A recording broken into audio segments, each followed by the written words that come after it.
Hey, we got this nice brick wall here and wanted to do some decorating.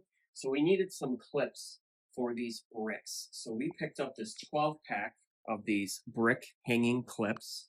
I'm going to show you how easy it is to install these. You just pick out a brick that you want to hang this on, insert from the bottom,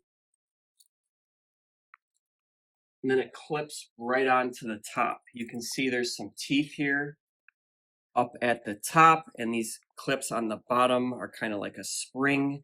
So there's enough pressure on the bottom, and then the teeth on the top will hold. You can see we have a couple things already hung with these brick clips. These are designed to hold 30 pounds. If you had something heavier, you could probably use a couple of these to hold them up. But like this picture here, we only needed one clip.